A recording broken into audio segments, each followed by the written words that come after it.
Hi, this is City Hospital. Your daughter was just brought in as an emergency. I was enjoying my day off at home with my husband when we got that shocking call from the hospital. They told us our daughter had been admitted because of heat stroke. What? We're on our way. After I hung up, I filled my husband in on what had happened, and he was equally stunned. We didn't hesitate and immediately drove to the hospital. When we got there, a nurse greeted us. She didn't have any ID on her. Hang on, how'd you guys get our number then?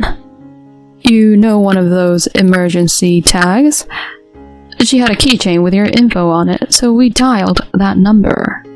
This threw me for a loop. I didn't remember ever giving our daughter something like that. The nurse reassured us. She's doing much better now. But when the nurse led us into the patient's room, I saw a girl I didn't know. Hold on, who is she? Right after I asked, the girl in bed lit up and shouted, "Dad!" Who would have guessed what craziness would come next? My name's Lucy. I'm a 36-year-old working mom. I married Dan 7 years ago after we were set up by a friend. We made it official after dating for 2 years. I've been with a big publishing firm since I graduated, while he's got a job at a smaller place. Aside from the fact that my paycheck's a bit bigger, we're just your average couple. A year into our marriage, I learned I was expecting. The morning sickness was brutal, making me feel nauseous and dizzy, so I had to rest a lot. What really surprised me was that my husband barely pitched in around the house. Nowadays, if a wife's feeling under the weather, the husband would usually step up, right? But he never cooked, cleaned, or did laundry. Could you help with the laundry? I'm feeling super sick. I asked him once, but he just grumbled. Why should I have to do that? Seriously? I'm carrying our child. Can't you chip in? No, it's not a big deal. Being pregnant is being sick. You do it. He ate quickly and crashed, leaving everything to me. Another time, after I'd been doing all the chores feeling like crap, he staggered and drunk and tried to get close. Lucy, how about some fun tonight? I shot him down fast, reminding him how I was feeling. No! What if something happens to the baby? Besides, I'm not in the mood at all. He shot back. Turning down your own husband? If something happens, don't blame me. Before stumbling to bed. There I was, alone again. Fast forward, and I gave birth to our baby. Both our families, who lived close, were over the moon about their new grandchild. Even my usually reserved father-in-law Paul was beaming. It made me feel like $1,000,000. But boy, was raising our baby a challenge. Dan started traveling more for work and was rarely home, leaving everything on my plate. It was tough, but who else was going to step up? Mostly, it was just me taking care of our girl, though my parents did lend a hand now and then. Dan, he just chilled when he was home. At first, I was pretty upset about it, but eventually I just rolled with it. Our little girl, Laura, grew up healthy and is now an 8-year-old in 2nd grade. She's a gem, always telling me, "I love you, Mom," and pitching in around the house. One afternoon, she got home from school and showed me a note about a classroom visit. "Mom, they said it would be great if Dad could come this time." "Oh, like a Dad's Day? We'll check with him when he's back." We both waited for Dan to come home. When he walked in, Laura gave him the note, asking with hope in her eyes, "Dad, Can you come to my class? Why can't your mom go? Please, Dad. I really want you there. Okay, I'll work it out. Laura jumped up, beaming from ear to ear. He's always swamped with work, so her dad attending her school's open house must have meant the world to her. She was so pumped about prepping for the event, wanting to show her dad her best. Her excitement was really sweet. But on the evening of the event, Laura got home, sobbing. What's going on? Dad never showed up to my class. Hold on. Are you kidding me? From what Laura shared, he was a no-show, making her the only kid without a parent there. I tried calling him right away. No answer. He finally staggered in late that night, reeking of alcohol. Hey, why'd you bail on Laura's open house? What? Oh, was that today? It must have slipped my mind. Seriously? She was so excited. You let her down big time. Jeez, quit nagging. It's not the end of the world. Something was off. He smelled like a different body wash, not ours. Did you shower somewhere else? He looked taken aback for a second. I hit up a sauna. Seriously? If you had time for a sauna, you could have been there for Laura. Drop it. I'm heading to bed. Enough already. He stormed off to our room. From then on, I had this nagging feeling he was keeping secrets. We needed to hash things out. I asked him to be around the next Sunday.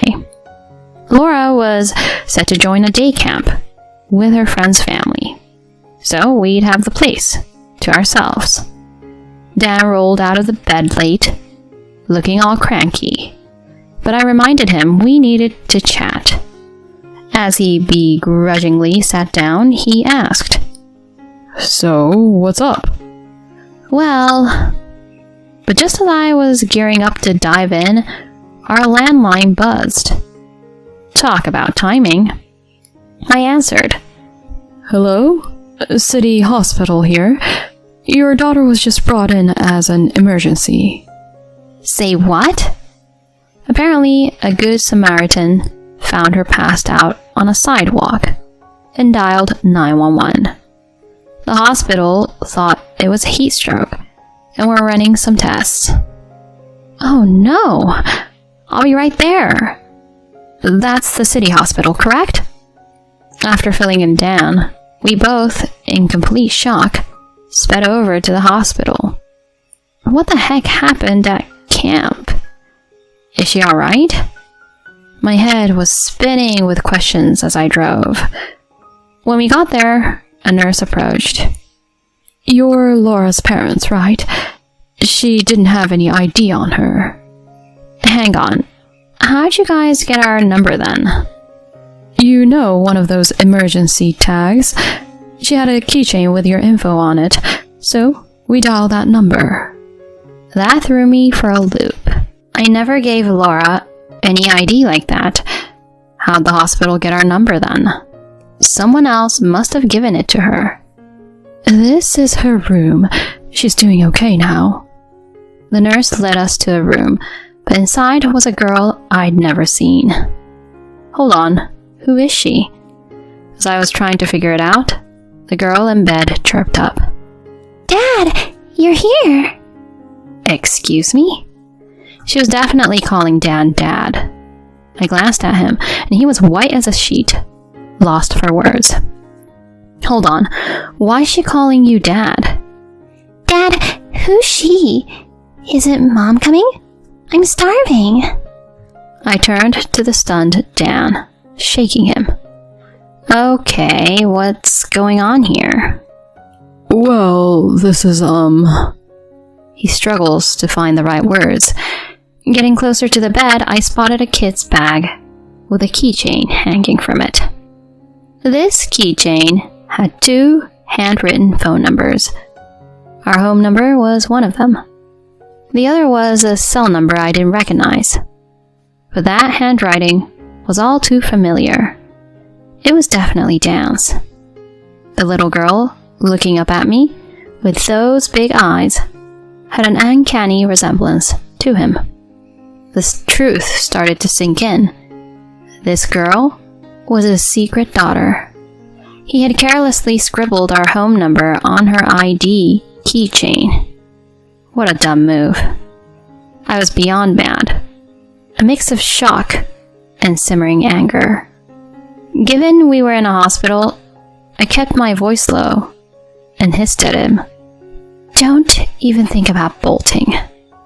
We're hashing this out, now. I quickly made a call. About a half hour later, there's Dan, looking spaced out, seated in the hospital waiting area. As I sat beside him, the folks I'd called up strolled in. Lucy, what's the deal? My in-laws hurried over. Seeing his dad, Dan looked like he'd seen a ghost. Thanks for coming, Paul and Susan. Your granddaughter was admitted here in an emergency. Is Laura all right?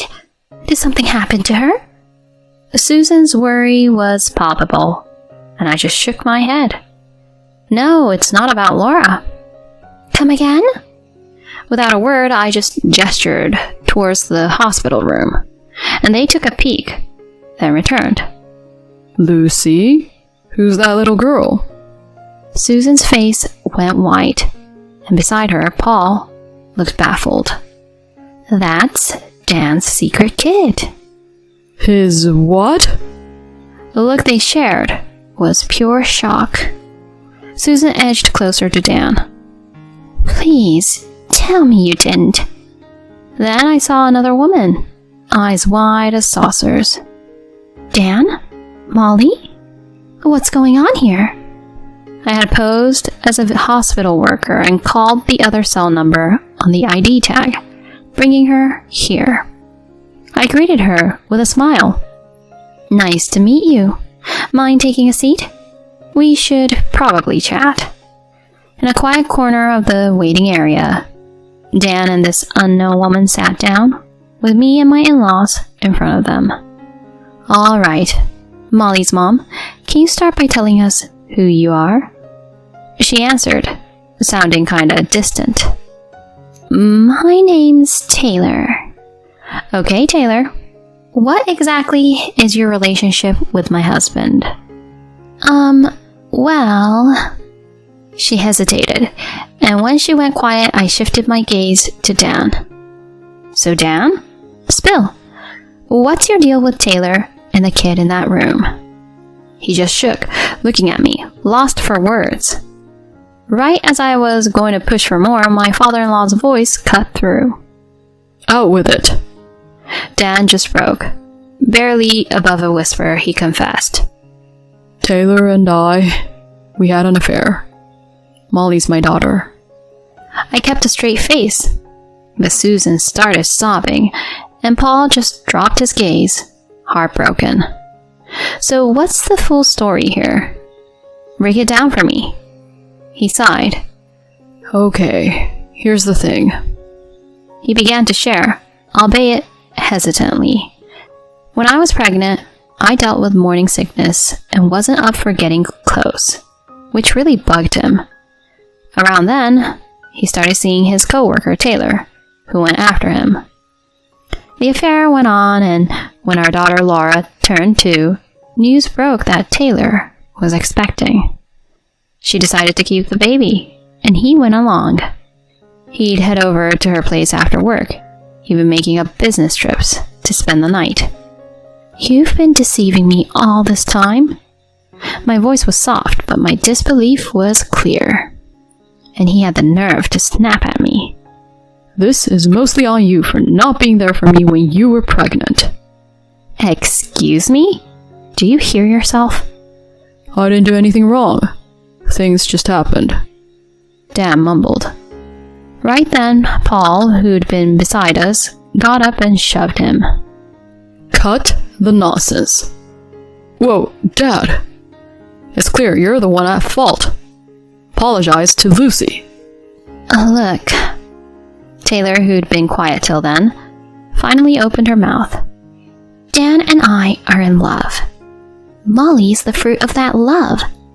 Dan, leave Lucy and let's be a real family. He paused, then replied.